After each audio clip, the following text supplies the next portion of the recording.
Welcome to the South Florida Saltwater Fishing Report. I'm Heath, and it's time to get into the bite. All right, folks, welcome to the show. South Florida, pardon me, feeling a little bit under the weather. Excuse me if I cough periodically. Welcome to the show. Like I said, South Florida's ultimate resource for everything local fishing. We're going to go over what's biting, who's catching it, where it's being caught, and we're also going to cover your future marine forecast, moon phase, and the tide charts. Everything you need to know to help keep you in the bite. Before we get into this, though, if you want to learn more about fishing, grow as an angler, or just see some great and exciting offshore fishing adventures, you can start by hitting the subscribe button and joining the South Florida Saltwater Fishing family.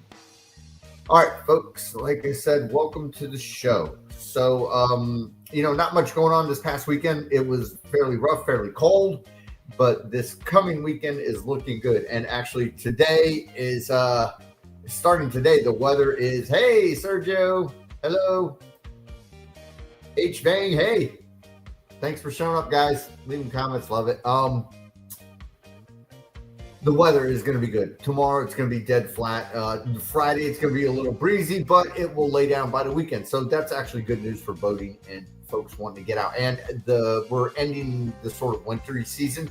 So we're going to see the onset of more humidity in the air and higher temps. And we will start, getting into the spring sort of weather here shortly. All right, so let's get right into this fishing report. First, I want to show you a picture shared by Pedro. He just walked down to the beach to see the surf scene, and let's zoom in on this. This is kind of crazy. Look at, a ton of rods. So, obviously the surf fishing is, people are looking for it to happen. Tight lines to you, Sue. Yes, there is good news. The good news is the weather is good. It's cold right now, but it'll be warming up by the weekend. We'll go over all of this. Yes. Hey, let's go. Definitely. I'm hoping for it. I just want to feel better by the weekend. I feel like bleh right now. Anyway, so the surf fishing up near where Pedro is, up in Palm Beach County, North Palm Beach County, somewhere, that is a ton of people out there going for the Spanish mackerel, the pompano, the bluefish, everything. So hey, there we go. That's that. All right, let's get into who caught what this week. Like I said, I'm kind of I just want to blast this out. So inshore, right? This is Southwest Florida. Kevin McPherson on the sheep's head. So the sheep's head are in full effect. Pedro's been lacing into them. Obviously, they're pretty much everywhere. You just got to go and, find where they're hanging out and fish for them. Live shrimp. A lot of people tend to chip off pilings and stuff and get them all frenzied up and biting real good and going like that.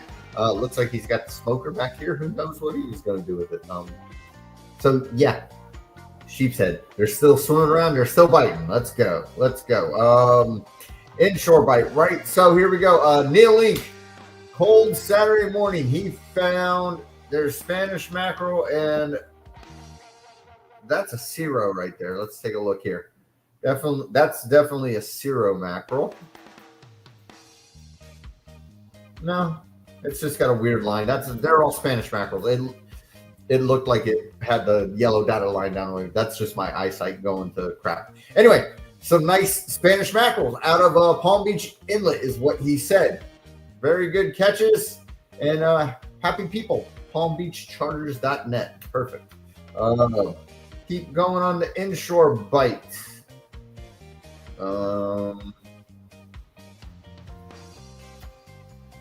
Out back of Marathon. Nice cobia for Todd Prince. Not sure how deep he was, but I'm looking and seeing green water, which means he wasn't very deep. Good deal. Cobia, I got to say, out in the Gulf side, down on the Keys, when you go into those waters, that's where cobia are. I tend to think, you can try and target them off the East Coast. I always think it's more of an incidental catch than something that you are actually, heading for and you get locked into. So, nice cobia. Thank you for the submission. All right, let's take a look. What else we got? Sean Townsend went down to the Keys to do some of my favorite fishing, the patch reefs. Ended up with a nice keeper mutton. This is his brother. What else did he get down there off the patch reefs? He lost a nice solid stud mutton to a bull shark. Hey, happens, right? Got to pay them taxes. It is tax season. So, you know, at least he's got a good sense of humor about it. And then he also got a nice pompano off the patch reef. So, hey, he had a great day, great solid day. And again, you know, fishing the patch reefs is always great. It's 8 to 15 feet. Shallow water stuff. I'm not sure whether he was, you know, anchored up or drifting or what he was doing. I tend to troll the patch reefs. So, you know, but then again, you know, the amount of species, the sort of difference of species that the reefs hold is great. And, you know, once you find some spots, you can go back there time and time again and pretty much secure fish and have a productive day. And the smile on his face says, hey, he had fun. So, Sean, thank you for the submissions. Really appreciate it. All right. Now we're going to head offshore here, a little bit to the deep reef. Verna, nice 29-inch kingfish. She said this was her second one. Perfect. You know, can't complain. Fire up the smoker. That's, you know, a bunch of meat right there. Unless not, I mean, I like them grilled.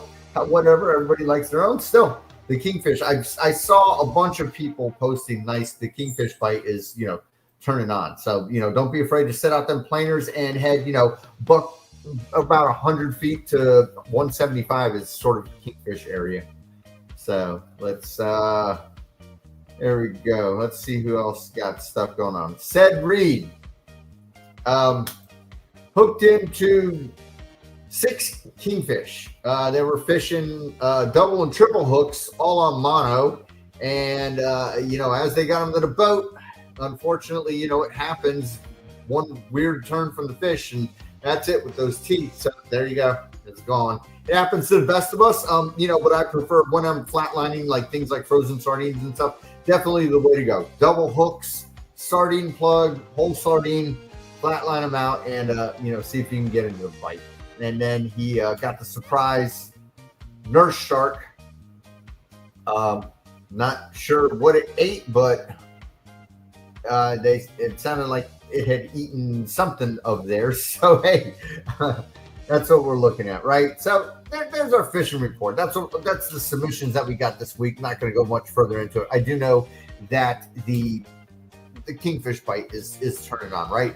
The mahi bite, not so much. I mean, if you want to go out and search for them, you can. I saw some folks catch them in like 600, but you know, it's going to be tough. You know, you're going to have to figure out what they're going to bite. Are they going to bite ballyhoo, artificials, live bait? So, you know, bring an arsenal of stuff.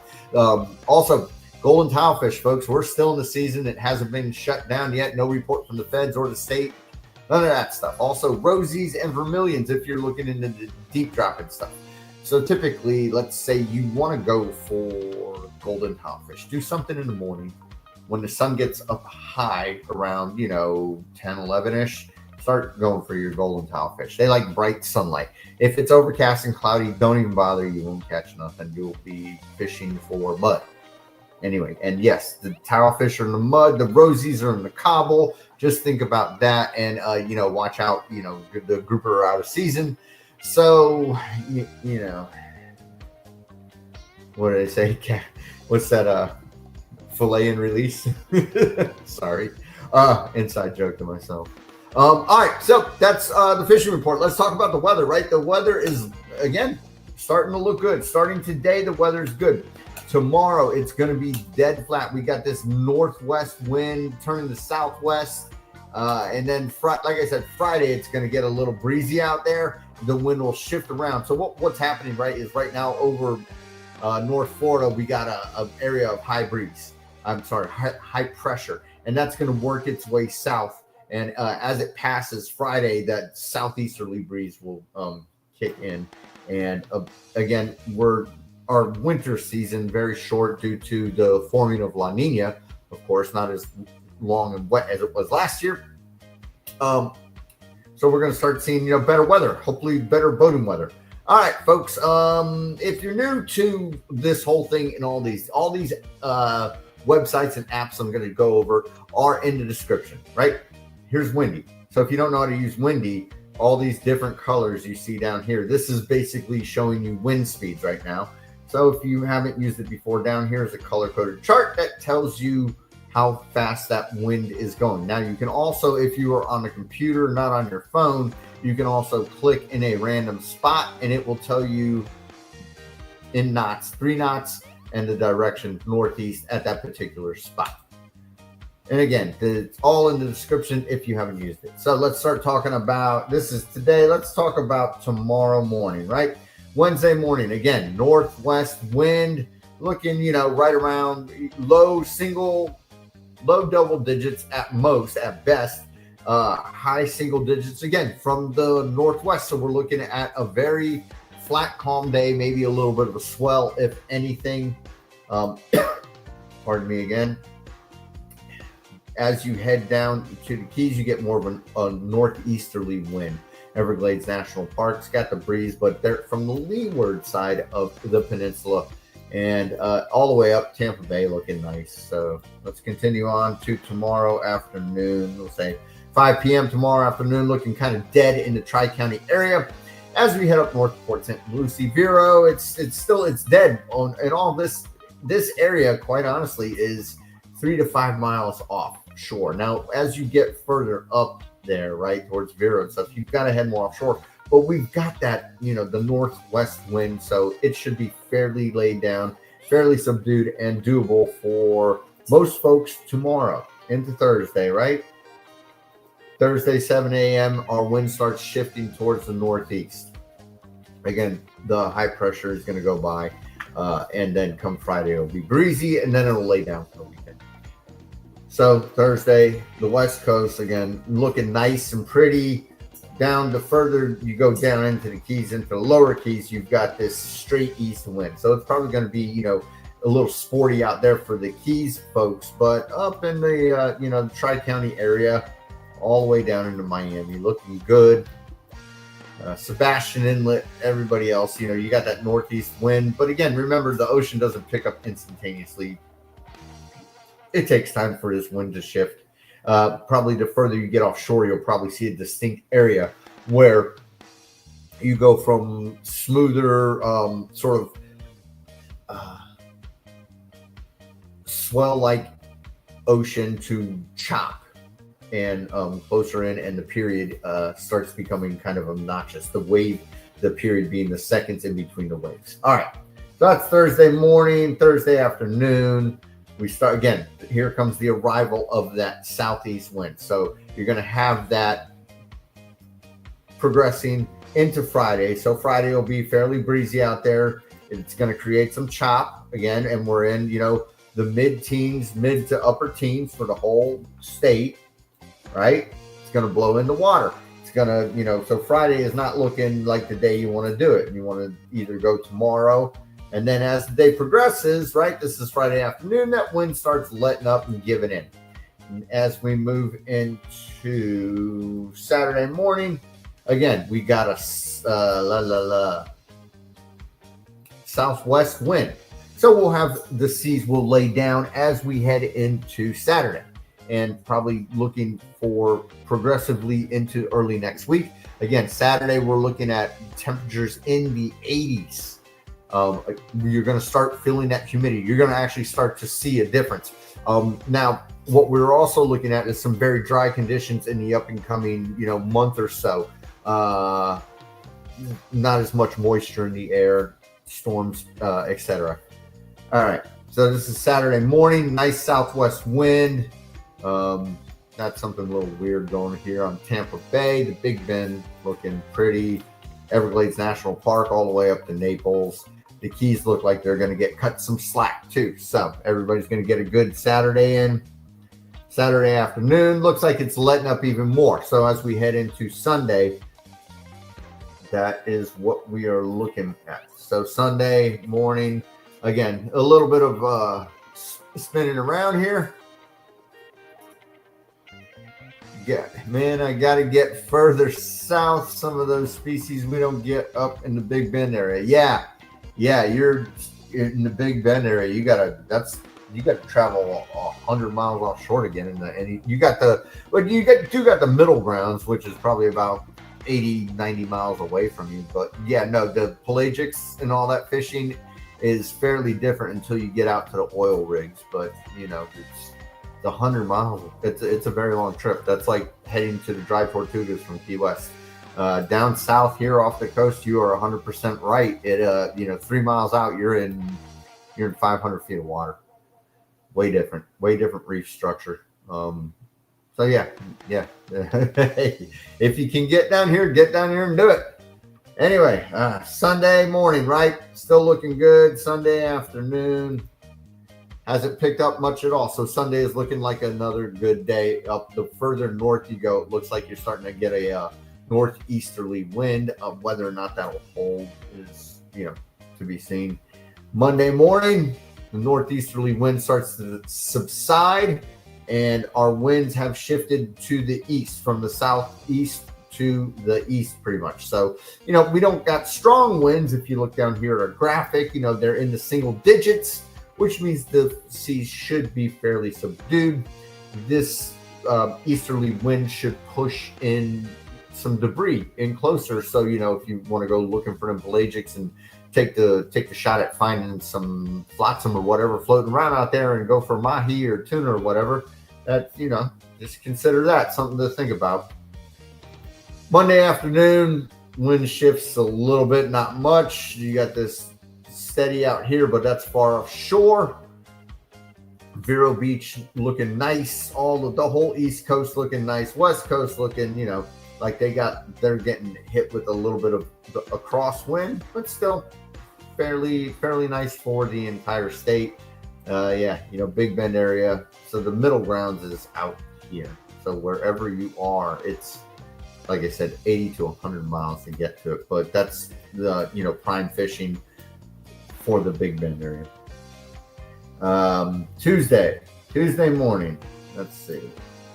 Very nice looking, even more laid down. So as you can see, the beginning of next week, this is let me see, Tuesday afternoon. It picks up a little bit, but Tuesday morning it's looking good. So the weekend, tomorrow, beautiful. Picks up a little bit Thursday into Friday. And then it lets up some on the weekend and calms down into early next week. So that's some very good stuff. Let's look at our wave heights. So let's go tomorrow morning. And again, these are all forecasts. But I mean, you know, if you look at this, look at your color coding chart here, you're looking at 2 feet or less tomorrow. And I think it'll be even less than that. Everglades National Park, dead flat. You know, further south you go into the Upper Keys, looking nice up to about, you know, 3 to 5 miles offshore. And of course, our west coast is dead flat because it's 2 inches of water. In close, remember, 3 to 5 miles, you're looking at, you know, 2 foot seas, maybe less. And again, it's going to be a swell. We got this northeast swell coming up because we've got the wind coming from the northwest and high pressure sitting over us. All right, here we go. What? I hear a kitty. 6 p.m. This is tomorrow evening. Doesn't change much. Oh Lord, the cat. All right, bear with me 2 seconds. Get outside.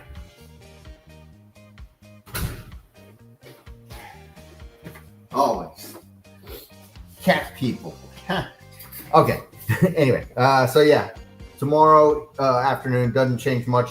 Still a very good day. A little bit further up north and way offshore, it's a little bumpy, but not bad. Keys all the way down to the lower Keys, looking good.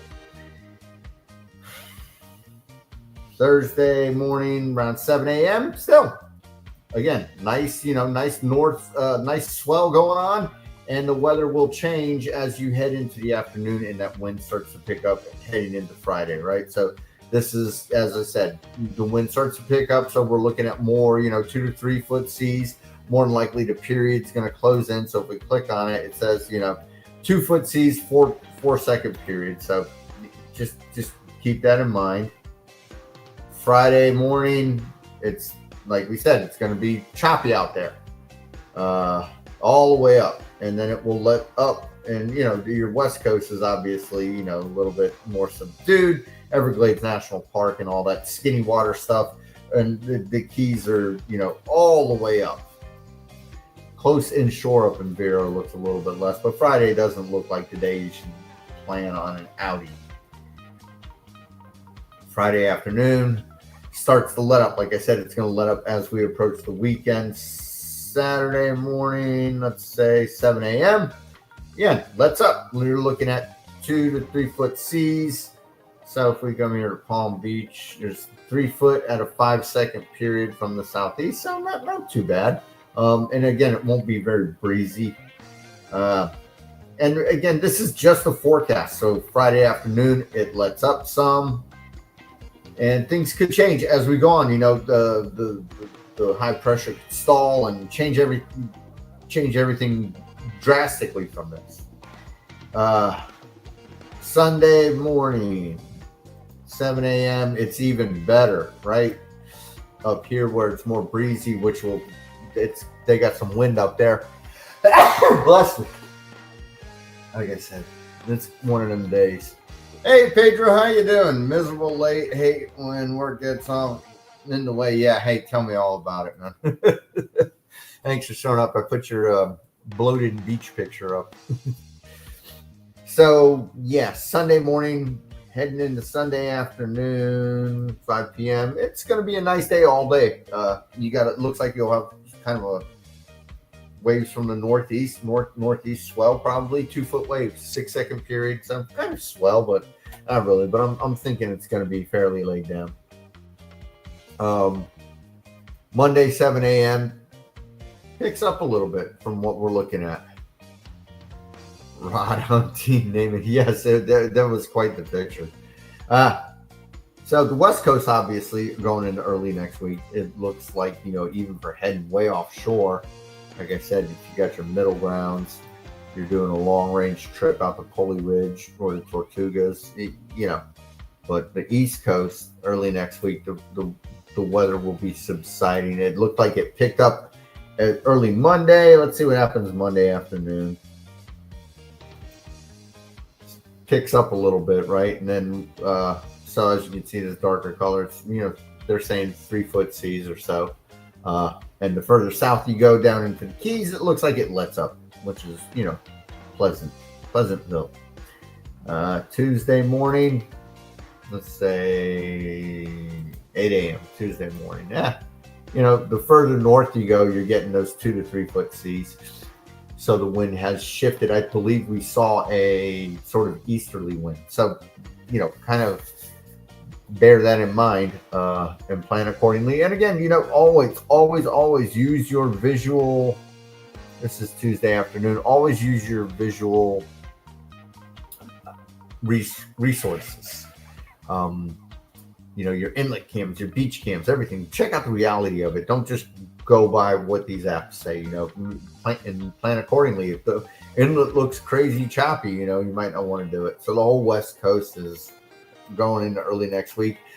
Tri-County area south looks good. There's going to be a few waves out there, but nothing too ridiculous. All right, let's start off. We'll go tomorrow. We'll look at our moisture in the atmosphere, and we'll keep moving on. Like I said, we're looking at drier air now. That is what the local meteorologist has said. We're moving into. They say we're actually going to have drought-like conditions. So it's going to be time to turn on the sprinklers and water the lawn, folks. That's tomorrow morning, tomorrow afternoon. Still nothing in the air. Dry.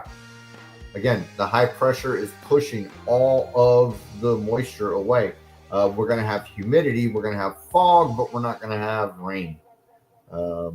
Thursday morning, still dry. Thursday afternoon, again, dry. Like I said, bust out the sprinklers. Here it comes. You're going to have dead, dry lawns. Friday morning, not even any blue like moisture. There's some moisture, so that looks like a front heading towards us.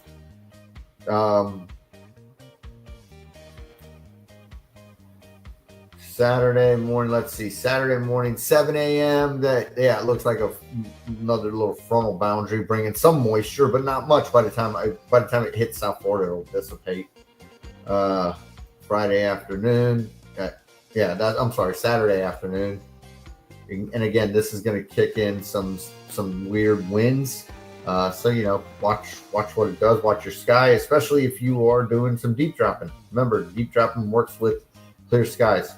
Looks like it's going to stall into Sunday. Sunday afternoon, it starts dissipating. So not much moisture in the air for the rest of the week. A little bit come the weekend. Maybe, it won't be very cloudy at all. Sunday, Monday, 7 a.m. Some moisture hanging out, but not much over the Bahamas, more so than anywhere in South Florida. Monday afternoon, a little bit on the spotty shower or two, maybe a little drizzle or something going on. But again, we're gonna have, our temperatures. They're saying 70s in the afternoons, and during the middle of the day, we're gonna get up into the 80s, 80, 81 ish, 82 ish. So start being kind of nice out there. Tuesday morning, some moisture, but again, we're heading into dry season, folks. And Tuesday afternoon, again, build up afternoon, maybe sporadic rain showers. Good to go. All right, that does it for windy. Let's take a look at wind and see what they say. They are basically just a numeric version of what windy says. Again, all these apps are in the description, so just copy and paste. They're there for everyone. Everyone should use them. All right, tomorrow. Hello. Well, there we go. Thank you. Tomorrow, right? Northwest winds shifting easterly, like we saw, low double digits. The waves are 1 foot. Okay, no moisture in the air, not gusty at all. So it's gonna be a very nice day. It's gonna start out. Really? What in the world is going on? Stop. Okay. It's going to start out, cooler, and then temperatures will rise as we go on. Thursday, easterly winds heading into Friday with that southeast wind picking up, as you can see right here. Starting out low into the teens. Thursday afternoon, heading into Friday, where your gusts sort of pick up. Not very gusty, but the winds will stay steady, right? That's going to pick your waves up, right? As you see, Thursday in the wee hours of the morning, not too bad. Slowly, gradually increasing to, 3 to 5. Friday, and then of course letting up a little bit over the weekend. This app is driving me bananas, having to reload right now. So let's just go through it. It's going to show the same thing. Saturday and Sunday, southeast winds, a little bit of variation, no moisture. East wave direction, 2 to 3 feet with a 8 to 9 second period. The period come Friday, right, is 5 seconds. Tomorrow the wave period is 8 to 9 seconds. So yeah, very much a swell. Again, Saturday and Sunday, you got 8 to 9 seconds in between 2 foot waves, which is very nice from the east. So that's some good fishing. Get out there. I'm hoping to be able to get out and hit the reef, and then hopefully go do a couple of deep drops and maybe peg something nice. Monday, again, same thing. Heading into Tuesday, mid to high single digits. Tuesday getting a little bit sporty in the afternoon, but nothing bad with our waves. We've got waves from the east, a little bit of northeast-ish, right? But we got a 9 to 8 second period with 2 foot waves. So heading into early next week, looking good, right? So finally, this is what we folks as fishermen are looking forward to. All right, let's head on to NOAA. See what they have to say about it. Again, NOAA is a very general area that they cover. It's from Jupiter down to Deerfield, so you got to take it for what you can. And tomorrow, northwest winds, 2 to 3 foot seas. I don't believe that at all. Thursday, 5 to 10, right? Pick it up in the afternoon. Thursday to Friday night, it starts saying it's picking up. 2 to 3 foot waves, 3 to 4 foot wave, 3 foot waves at 4 seconds northwest. So, yeah, they're all over the place. Saturday through Sunday, they're saying east winds 5 to 10 knots, seas around 2 foot. So that kind of jives with what they're saying. Their period is a little bit shorter than what the other two resources had said, but I go with them more than NOAA. It's so general. So if they're taking this information and it's averages from more up north, of course, it's going to be a little bumpy. The further south you go, it'll be less than that. So, you know, you can take a look. NOAA has a section for Fort Lauderdale to Miami, a section for the upper keys to the mid keys and stuff like that. All right, let's look at our moon phase and see where we are going to go with that. The moon, oh, crud. Bear with me. I just closed it because I'm a genius. Okay. Moon phase, right? Moon's very important, especially if you're fishing for wahoo. Right now, we are at the new moon. Tomorrow's going to be our new moon. Great for bait fishing. Great for goggle eye fishing. If you're into goggle eyes and this is super calm sea, I would say head out there and do it. You know, if you're, you know, Blackwater Sound is where they go and they really pick them off by the hundreds of dozens. More up north here, it's a little more tricky to get honed in and dialed in and find them. But these are the conditions where you want to, you know, dance by the darkness as the week progresses. So this is tomorrow. We got the new moon. Thursday, 2%. We are waxing, right? So waxing is heading towards the full moon. Waning is heading towards the new moon. So we'll start waxing, which is heading towards the full moon. We'll have some sliver of light. That's tomorrow, Thursday. So it's Friday, 6%. Saturday, 13%. Sunday, 22%. Monday, 32%. And Tuesday, 43%. So by the end of next week, we'll be looking towards having more light in the sky. I would say, you know, this weekend, not much moon, so the pelagics should be chomping a little bit better than they would be if it was completely lit up all night, and making the bait and the shadows they're casting highly visible. Less light, they got to search by sound and feel and smell. So the moon is on the fisherman's side this week, I would say. All right, and our last resource, we're going to look at tides, right? Tides are very important when it comes to fishing inlets, water flow. We're looking for the water flow. Now, let me explain, as I always do. When you are fishing an inlet, if you're fishing from a jetty, if you're fishing from a boat, drifting, trolling it, looking for wahoo, jigging, bottom fishing, anchoring up, looking for that water flow, the tide has to be going out. The tide has to be falling. If the tide is rising, don't bother fishing an inlet. Definitely don't bother doing the jetty fishing or anything. You're going to be catching nothing. The tide has to be going out.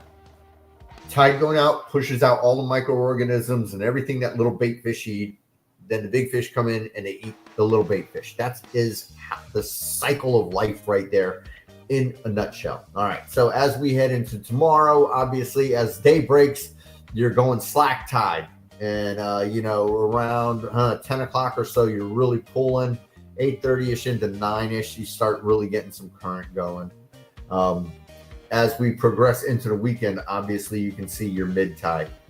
So going into the weekend, you don't have the tide on your side. What's going to happen is later in the morning, the tide will be pulling, right, throughout the weekend. So we're about a third of the way through at 11:15 Friday, which is the gnarly day.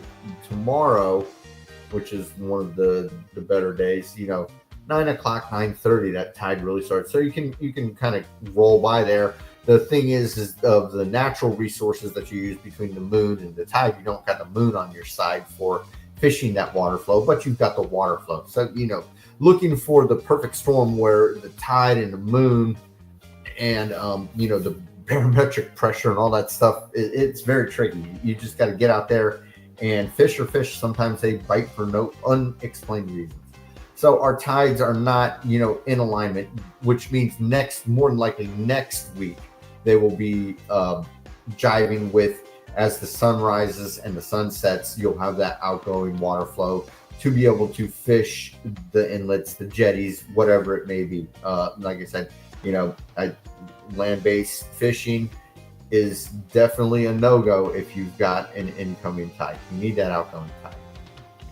All right, so that about does it for that. All right, folks, I ain't feeling any better right now. I had a little bit of fun though, between the cat getting to me and everything. All right, before we head off, shameless self-plug, right? If you're in the market for fishing gear, check out our website. This is in the description also.